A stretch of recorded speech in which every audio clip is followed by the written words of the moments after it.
உத்தரப்பிரதேச மாநிலத்தில் தற்போது மோடிக்கும் அந்த மாநிலத்தினுடைய தலைவராக மட்டுமல்ல முதல்வராக இருக்கக்கூடிய யோகி ஆதித்யநாத்துக்கும் இடையிலே பெரும் மோதல் வெடித்திருக்கிறது. இதற்கு காரணம் 2024 நடந்த நாடாளுமன்ற தேர்தலில் மிகப்பெரிய அளவில் எதிர்பார்க்கப்பட்ட ஊபியில் பெரும் தோல்வியை பாஜக சந்தித்ததா என்ற செய்திகள் வந்திருக்கின்றது. தற்போது பாரதிய ஜனதா ஆட்சி அமைத்தாலும் கூட உத்தரப்பிரதேசத்தில் அவர்களால் ஒரு நல்ல வெற்றியை பெற முடியாமல், அதாவது 36-37க்குள் அவர்கள் முடங்கிய நிலையில் 43 தொகுதிகளில் சமாஜ்வாடி காங்கிரஸ் இந்தியா கூட்டணி மகத்தான வெற்றி பெற்றது. எல்லா ப்ரெடிக்ஷனும் உத்தரப்பிரதேசத்தில் யோகி ஆதித்யநாத் மிகப்பெரிய மாஸ் லீடர் ஆகவே 70 தொகுதிகளுக்கு மேல் அவர்களால் உறுதியான வெற்றியை பெற முடியும் என்று குறிப்பிடப்பட்டது. நிச்சயமாக அப்படி ஒரு கால் அவர்கள் 50-70 தொகுதிகளை வெற்றி பெற்றிருந்தால் இந்த முறை ஆட்சி அவர்களில் பலமான ஒரு கட்சியாக அவர்கள் வந்திருக்க முடியும். மாறாக எதிர்பார்த்ததை விட பெரும் தோல்வியை சந்தித்திருக்கிறார்கள். இதற்கிடையே கடந்த காலங்களில் மோடிக்கும் யோகி 2 பேருக்கும் இடையே பெரும் மோதல்கள் நடந்தது. மோடி உத்தரப்பிரதேசத்தில் அவர் தன்னை வலுப்படுத்திக் கொள்வதற்கு தனக்கு சமமான ஒரு தலைவரை அவர் எந்த மாநிலத்திலும் அனுமதிப்பதில்லை என்றும் அரசியல் விமர்சகர்கள் கருத்து தெரிவிக்கிறார்கள். தமக்குள் கட்டுக்குள் இருப்பவர்களை மட்டும்தான் மாநில முதல்வராக, மாநில செயல் தலைவர்களாக மோடி, அமித்ஷா நியமிப்பார்கள். அந்த அடிப்படையிலே யோகி ஆதித்யநாத் ஒரு இந்துத்துவ தலைவராக, ஒரு யோகியாக, ஆர்எஸ்எஸோடு நெருக்கமான ஒருவராக, ஒரு சாமியாராக அவர் இருக்கிறார். இந்த சூழ்நிலையில் அவரை கட்டுப்படுத்த முடியாமல் அவர் கட்டுப்படுத்த வேண்டும் என்பதற்காக 2 ஆண்டுகளுக்கு முன்பு மோடி உத்தரப்பிரதேசத்தை தாண்டி குஜராத்தில் முதல்வராக இருக்கும்போது அவருக்கு கீழே இருந்த ஒரு ஐஏஎஸ் அதிகாரி சர்மா என்பவரை துணை முதல்வராக கொண்டு நியமித்து மோடியுடைய ராஜ்யத்தின் கீழ் கட்டுப்படுத்தப்பட வேண்டும் என்று யோகியை கட்டுப்படுத்துவதற்காக நியமித்தார். அதை ஏற்றுக்கொள்ள மறுத்து யோகிக்கும் மோடிக்கும் இடையே கடும் போராட்டம் வந்து ஆர்எஸ்எஸ்னுடைய தலைவர்கள் யூபியிலே முகாமிட்டார்கள். குறிப்பாக சந்தோஷ் போன்றவர்களெல்லாம் அங்கே இருந்து அந்த முடிவுக்கு ஒரு முடிவெடுக்கப்பட்டது என்று தான் சொல்லணும். இப்படி மோதல்கள் இருந்து கொண்டிருக்கும் போது அவர் ஒரு புல்டோசர் பாபாவாக, சட்டம் ஒழுங்கை காப்பாற்றக்கூடிய ஒருவராக அவர் இந்தியா முழுவதும் பிரகடனப்படுத்தப்பட்டார்.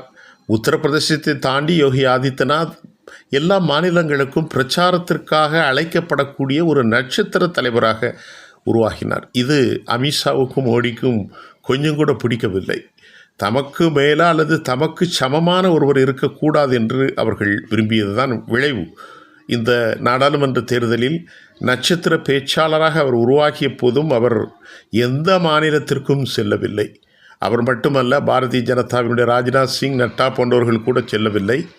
குறிப்பாக மோடி என்கின்ற ஒரே மனிதர் மட்டும்தான் இந்தியா வடகிழக்கு மாநிலங்களிலிருந்து தமிழ்நாடு தென்குமரி வரைக்கும், கன்னியாகுமரியை தாண்டி கேரளா வரைக்கும் இருந்தார்கள். இந்த சூழ்நிலையில் இந்த தோல்விக்கு காரணம் யோகி ஆதித்யநாத் தான் என்ற குற்றச்சாட்டை வலுவாக வைக்கிறது.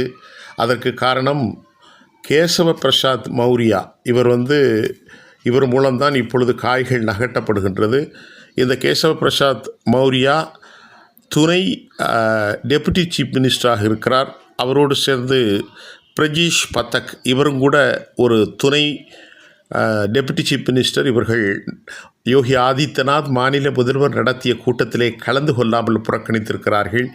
இதற்கு முக்கிய காரணம் மோடியினுடைய உத்தரவு என்று சொல்லப்படுகின்றது. அதே நேரத்தில் இவரை கைவிடுவதற்கு யோகி ஆதித்யநாத்திற்கு பக்கபலமாக ஆர்எஸ்எஸ் இருக்கின்றது. ஆர்எஸ்எஸுக்கும் மோடிக்கும் அமித்ஷாவுக்கும் இடையே கடும் மோதல் நடந்து வருகிறது. அதன் விளைவாக சில மாதங்களுக்கு முன்பு அகங்காரம் பிடித்த மோடி என்று மோகன் பகாவத் வெளிப்படையாக கருத்து தெரிவித்திருந்தார். இன்னும் ஆர்எஸ்எஸ் தலைவர்கள் கடும் கண்டனத்தை தெரிவித்திருந்தார்கள்.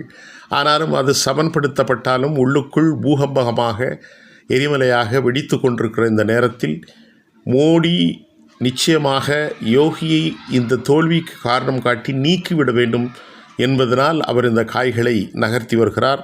அதற்காகத்தான் மாநிலத்தின் முதல்வராக இருக்கும் யோகி ஆதித்யநாத் கூட்டிய அந்த கூட்டத்தில் கேசவ் பிரசாத் மௌரியாவும் பிரிஜேஷ் பதக் அதாவது டெபுட்டி சிஎம்களாக இருவருமே கலந்து கொள்ளவில்லை.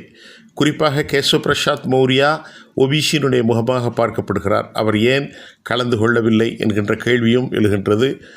அது மட்டுமல்லாமல் மத்திய அமைச்சர்களாக இருக்கக்கூடிய அனுப்பிரியா பட்டேல் போன்றவர்களும் கூட யோகி ஆதித்யநாத்தை கடுமையாக விமர்சிக்கிறார்கள்.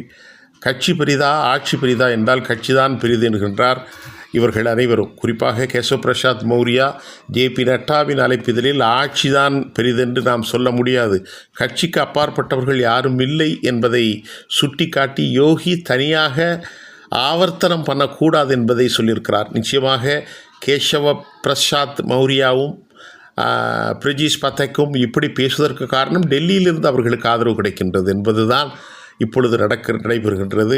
உத்தரப்பிரதேசத்தில் 43 தொகுதிகளில் அவர்கள் வெற்றி பெற்றார்கள்.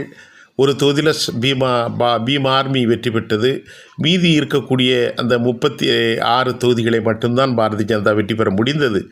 அதனால் அவர்கள் இந்தியா முழுவதும் தோல்வி கண்டார்கள். தற்போதைய 10 மாநில தேர்தல்களிலும் அவர்கள் தோல்வி கண்டிருக்கிறார்கள். 2 மட்டும் வெற்றி பெற முடிந்தது. 10 இந்தியா கூட்டணி வெற்றி பெற்றிருக்கிறது. உத்தரப்பிரதேசத்தில் இஸ்லாமியர்கள் வாக்குகள் முழுமையாக கிடைக்கவில்லை. தலித்துகளின் வாக்குகளை கூட காங்கிரஸ் சமாஜ்வாடி கவர்ந்து சென்றிருக்கிறது. ஓபிசியினுடைய வாக்குகளையும் கவர்ந்து சென்றிருக்கிறது. எந்த ராமர் கை கொடுப்பார் என்று அவர்கள் எண்ணினார்களோ அதே ராமருடைய அயோத்தியா தொகுதியை உள்ளடக்கிய ஃபைசலாபாத்தில் பெரும் தோல்வியை அவர்கள் சந்தித்திருக்கிறார்கள்.